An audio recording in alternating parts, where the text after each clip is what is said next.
This is Hannibal here from the HannibalTV.com. I got my dog Piper assisting me today as I interview the son of WWE Hall of Famer and Pro Wrestling Hall of Famer, Mr. Wonderful Paul Orndorff, Travis Orndorff. How are you today, sir? I'm good, brother. If I had known you were going to bring your dog, I would have brought my miniature Dotson Eleanor in here, but I don't think she'll be quiet long enough for us to actually have a conversation. Yeah, the small ones can be loud sometimes, but the last time I talked to you, I think was sadly just a couple days before your father's funeral, and there was a lot going on then. And since then, you have built up quite a social media following in honor of your father. So maybe just to let the fans know how the funeral went to start and what kind of friends of his came to support him and so on? Yeah, for sure. So it's funny that I got to watch that video of our interview. I didn't watch it probably till I don't know, this summer, maybe 4 months ago. Did I sit down and watch some of these things? And it's funny because in that moment you think that you're doing well, you're handling it as best you can. And as I go back and watch that, I can see how much I was spiraling emotionally, and even just how fast I spoke. I was like, wow, that was. I guess I was. I guess I wasn't as good a place as I thought I was, and that turned out to be true. So the funeral was. It was such a blessing. Obviously we just got a COVID, so I was fortunate enough to hear from a lot of people. A lot of wrestlers reached out during that time. Obviously, not many came to the funeral, but I did have some direct contact. People did reach out, and then I was fortunate enough this year to go to StarCast and set up a table where we had all of Dad's memorabilia, some of the memorabilia from different matches, like the cage match. Obviously, behind me are two of his robes. This would have been from well, everybody knows the blue one, but the black one would have been like 81, 82 when he first went to the WWF. But it was a blessing. We did post it on YouTube, celebrate his life. And Hannibal, I've never been on social media. That's never been I kind of forged my own path in life. So going into the social media world and taking on kind of this venture, I had zero expectations. Never intended to hit any mile markers. And in that moment, I just, I felt like it was my responsibility to ensure that we carried on his legacy. And in reality, there wasn't much out there. And I didn't have the skill set or knowledge. I wouldn't say I had the skill set, but I certainly didn't have the knowledge to start this journey. But I was very fortunate to have built and forged a great relationship with a gentleman named Tyler Elenick. He's out of Canada, has a couple podcasts himself. And he was very encouraging as a fan, but we just connected. It's kind of funny, a ton of people reach out and, offer support. But that relationship I built with Tyler very early on, he really stepped up and said, hey, I understand, you've got the background, the knowledge, the experience, and the stories. You're the heart and soul, but at the end of the day, you need some of these pieces. And so he kind of stepped in as a producer, he did. And he was a huge support. So we started with a couple thousand followers maybe right after his passing. And Tyler started to archive. Tyler started to archive our videos on YouTube, and we didn't really promote much. And I certainly didn't want to get into the merchandise world and start just selling stuff on behalf of because really slowly. We started building up the podcast. We had several. We did 5 total. We just booked 3 more. 3 more recordings. I'm trying to finalize one today, as a matter of fact. So we're going to start recording again with the podcast. And we got such a great response from people that just, were interested in our stories. We started the archive of YouTube. We didn't really mention it much because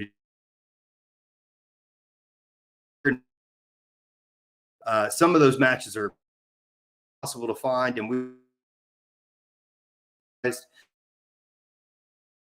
through this process and the following, I would say, we did eventually. I'm the executor of my father's estate. We continued those. We just actually, Thez and Jerry Briscoe, they're doing a card thing. So it's not all about us making money. All the money does go to my dad's estate, and we've been using those funds over the last year to help other wrestlers. So a couple people have reached out, and those funds that I've made, we've used that to donate and assist. And I've obviously donated some personally, but the goal of this from the beginning was never monetization, recognition. It was really just to help me heal. I mean, that was the reality. Is I just felt like I needed to ensure that the mark he made was archived and available. Yeah, I got videos from all over the world. The archive is impressive because I've been following your Instagram page for your father, and the stuff that comes up there every day is highly entertaining. Is that just you and your assistant just searching your father all the time and finding these rare clips?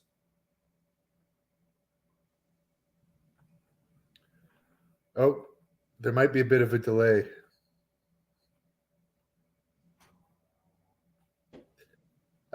Can you hear me? We are live, folks. There might be a delay here. Hold on. I think Travis froze, unfortunately. Let's take him out and put him back in. But okay, can you hear me now? I can. Everything's back. Okay. Yeah, I was asking you about the footage that you guys are posting. Is this stuff that you remember it happening and you search up and then you post, or is this, how do you find this stuff? And we were just trying to find things wrestling world, or obviously that was representative of like this day in history. So started with somebody asked where was my dad when I was born, and I was like, actually, after I was born, he went and won the NWA title from Ernie Ladd. So, he came to the hospital and went to that. And so we started joking, like, on this day, this happened. And then we were like, hey, we should just do this every day. And, well, regularly, usually daily. And so that was kind of the start. And you really have to listen to your fans' feedback. And Dad's fans gave us very, very direct, kind of wants and needs and curiosities. And so that was kind of the path we went down, and everybody has enjoyed it. And we're so grateful. I think about when we got started, I certainly put the standard for carrying on legacy with what Georgia Smith has done for her father. And she really was the kind of the for me, she was the standard and the baseline. And, I reached out to her, got feedback from her, and, continued to ask fans. And so that's really how we went about it. We just tried to take it one day at a time and just happen in Dad's career and find fans in some of those matches. And you're freezing up a bit again, but hold on. You there still? I think there might be some technical issues, unfortunately. I'm sorry, fans. Let's try this again. There he is again. Can you hear us now? I can. Okay. I see those beautiful robes behind you. Was he paying a lot for those robes? It seemed like he had so many different ones. And did he have much say in the designs? I'm sorry. What was the part of the designs? Like, did he have a lot of say in how they would be designed? Your father, when he was getting those robes designed. Was it the same Oh, woman that did flares? So as you know, Olivia did all the guys' robes. So Dad would come with a concept, saying kind of what, very, very vague concept, and Olivia would run with it. And I think she did that for, the majority of wrestlers. And she really created a brand individually, like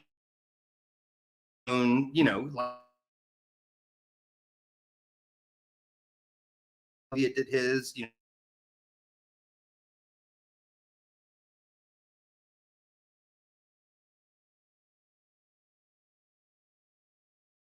so we were fortunate to have her share one we believe should be Hall of Fame. It's Olivia, and I mean that sincerely. Like she is as much a part of wrestling, but nobody knows of her because obviously she did the most iconic robes, many of which are selling for $50,000 or $60,000. Like she is a staple in wrestling that most people don't. Yeah, for sure. And robes are kind of a lost art. There's not that many wrestlers that wear them. I know Charlotte has them, but off the top of my head, I can't think of too many wrestlers. Bobby Roode, I think, might still. I don't know, though. Oh, well, and in the matches I watch, including the independents, they focus a lot more on their attire. And if you go back in the day, everybody just wore, a single color tighter singlet. They might have a star on it. Like, John Studd had the stars down the side of his pants, but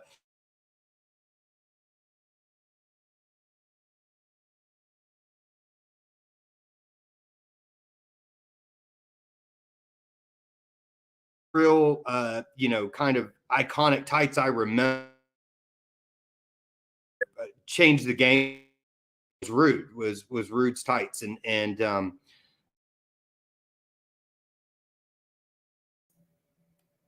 there's so much value in the robe.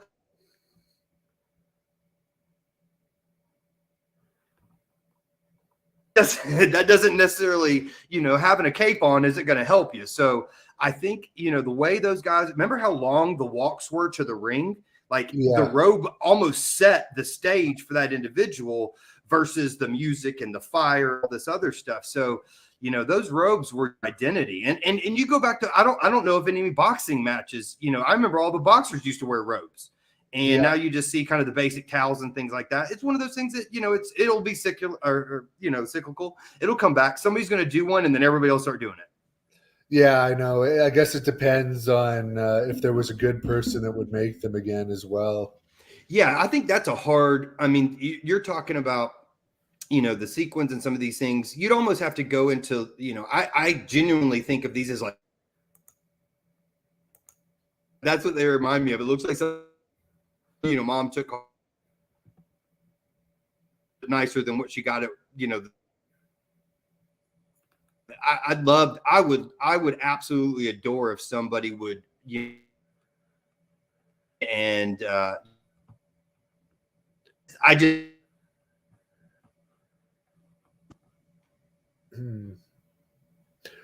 I can hear you. Okay, sorry. Yeah, there seems to be some sort of a delay. I know that we're far apart. I don't know if it's that. You're down in Georgia still, right?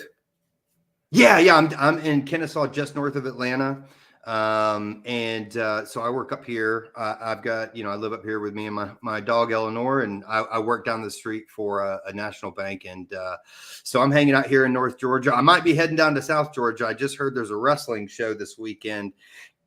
And Miranda Gordy's wrestling. I've never met her. We've talked online, and I've asked her to come on the podcast. So I reached out to her. I was like, if you go down, I'll come down and buy y'all dinner. Oh, there you go. Okay, there's another freeze, but there's a fan that says they saw your father wrestle, I think in Manchester, New Hampshire, on a house show, and he didn't wear the robe. Did he like not wear the robes on house shows sometimes? Oh, I don't know if it's my connection or yours. Yeah, I really don't know. We may have to throw in the towel if it keeps on. And Deal. We'll reconnect. I show full signal, but I never know. Yeah, there was a fan that said he saw your father wrestle at a house show and he didn't wear a robe. Would he do that sometimes? I guess just to travel lighter. Yeah, in fact, what's funny is I remember Dad and I talking when he got the what was it, the TV title at WCW. And in fact, I remember a conversation we had prior to that. I asked him why he never was the Intercontinental Champion. He's like, if I was going to get a title, I wanted the title. I'm not carrying around extra weight for nothing. He's like, I hate that. He's like, he hated taking that.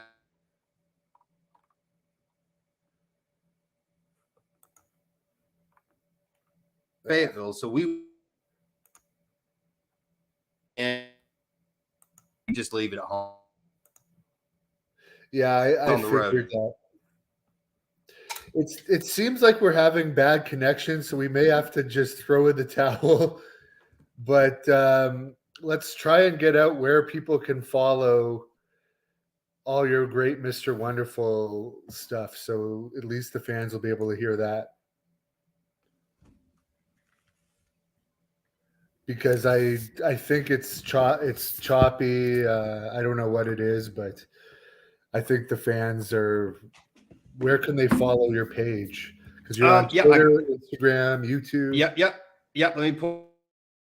Actually sent it to me because he knew I would forget otherwise. So we're on Twitter and Facebook.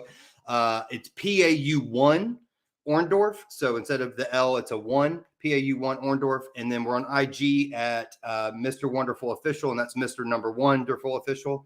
And then we have all of our merchandise and the link on our link tree on those sites. We did just come out with our new flip-flop line, the Vader flops. And we're excited about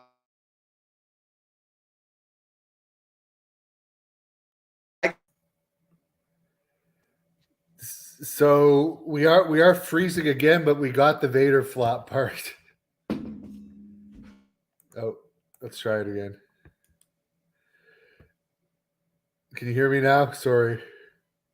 Hannibal. Yes. Give me 1 second, my friend. Okay. Give me 1 second.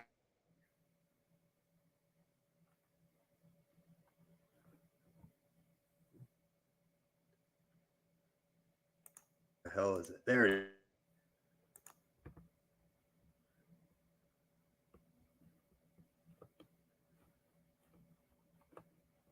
We're going to try and get this sorted out to get the end. Sorry about this, fans. We are going to interview Mantar later tonight at 7 p.m. as well. Very rare interview with Mantar. So looking forward to that. And we'll do this again another time with Travis when we can get this connection issue fixed. Nope. Let's try again. Well, this happens sometimes. It's unfortunate. I think he's going to come out and come back in. But yeah, sometimes there's connection issues. I don't know what the issue is today. It's funny, Rec. I thought the Vader flops that they're selling were just a rib, but I guess they're selling Vader flip flops, and that comes from Vader allegedly getting to that fight with Mr. Wonderful when he was an agent. And I guess in WCW, it was very relaxed atmosphere. You could wear flip flops as an agent. Could you imagine that? First of all, could you imagine this today? Vader was like a top star, the equivalent of like a Roman Reigns in WWE. Could you imagine, first of all, an agent wearing flip flops? So, like, let's just say, for example, Michael P.S. Hayes, who is an agent, or Hurricane Helms. There you go. He's an agent. And he's walking backstage wearing flip flops, and Roman Reigns doesn't want to do an interview. So just imagine if that happened today. Hurricane Helms wearing shower shoes beats up Roman Reigns, and then Roman Reigns gets fired. That would be the equivalent of what happened in WCW, where Paul Orndorff, as an agent, beat up a top talent, and the talent got fired. Just wouldn't happen. Would not happen. But I think, unfortunately, we're going to have to do this again. There was some sort of connection issue, and that's the problem with live interviews these days. But Mantar will be tonight at 7 p.m. So hopefully we'll catch all of you guys at 7 p.m. And I will do a Wrestling Observer review at some point today as well. Thank you for watching the Hannibal TV. Please like this video if you enjoyed it and click the subscribe button to not miss any